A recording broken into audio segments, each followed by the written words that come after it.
Hello everyone. In today's video, I am going to discuss about tempeh, one of the important products of soybean that has been relished by many people in the world. Soybeans have been highly prized as nutritious food source due to the ease of production, long-term storage characteristics, and exceptional protein content.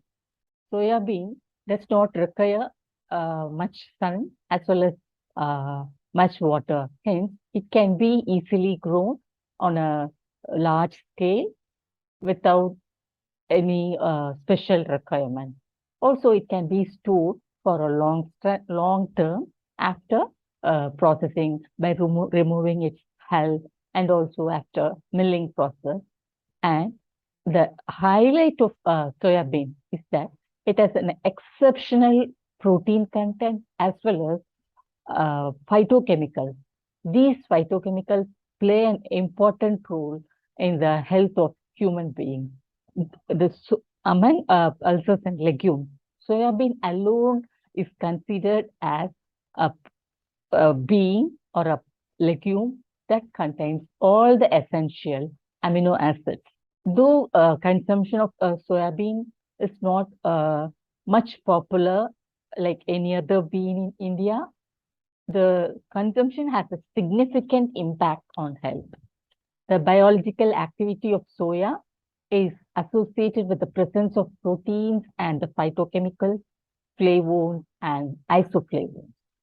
The Food and Drug Administration has declared that 6.25 gram of soya protein per serving included in a diet may reduce the risk of coronary heart disease by lowering the blood cholesterol level. Although soya bean is not much relished by our Indian population, the consumption of this bean have a significant impact on health.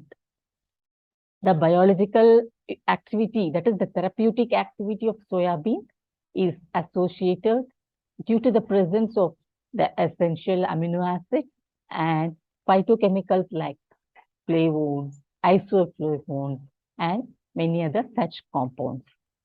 The Food and Drug Administration of USA has declared that 6.25 grams of soya protein per serving included in a diet. That is, if you include 6.25 gram of soya protein, it can be in any form, like it can be in the form of beans or soya bean powder or soya milk, tempeh, tofu, any product, but 6.25 grams of soya protein in a diet will reduce the risk of coronary heart disease by lowering blood cholesterol level. It helps in the lowering the level of LDL cholesterol as well as by increasing the level of HDL, that is good cholesterol.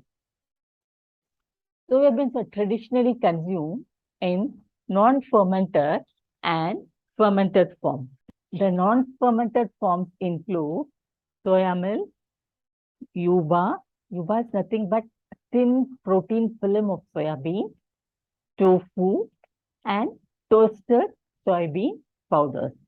The fermented forms include miso, natto, soy sauce, and tempeh. The fermented bean products, they are more nutritious as well as they are flavorful when compared to the non-fermented forms. The fermented forms, among the fermented forms, the most popular one is tempeh, and in this video, we will be discussing about the processing steps of tempeh. Soybeans are rich source of protein and oil. That is, it contains about 40% of protein. In spite of the fact that soybeans are extremely and excellent nutritional staples, they are not consumed raw because of their hard texture and undesirable flavor. Undaunted by these attributes, the people of Southeast Asian countries, they have developed a variety of sophisticated processed soya foods. So due to the flavor, in order to hide the flavor, in order to conceal the flavor and to give a good taste to the soya products, the people of Southeast Asian countries, They have developed so many methods to give a good taste to the soybean so that it can be consumed in large amount by the people and they can get benefited by the health benefits of soybean. These products and their culinary presentation have done a great deal to enhance the table aesthetics, palatability, and nutritive value of soybean.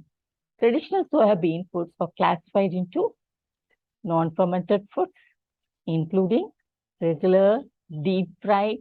This tempeh can also be deep fried, frozen dried, roasted tofu, and soybean can also be made into sprout. Now coming to tempeh. As I told you already, tempeh is a fermented whole soybean product that originated in Indonesia.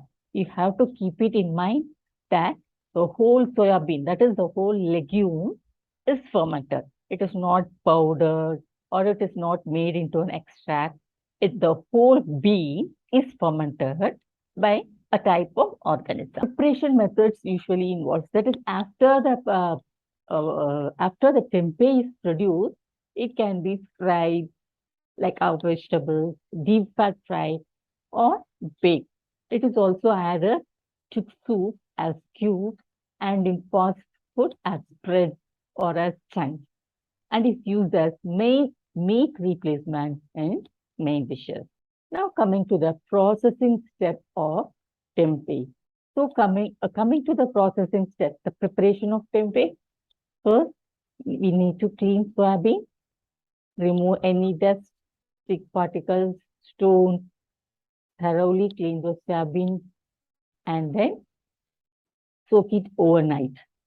Soaking it overnight. After that, the hull should be removed. In case of Malaysian tempeh, it is the hull is removed to give a better flavor. Whereas in case of the Indonesian, the bean, after removing the water, that is after soaking, the hull is removed. After that, it is boiled for 30 minutes.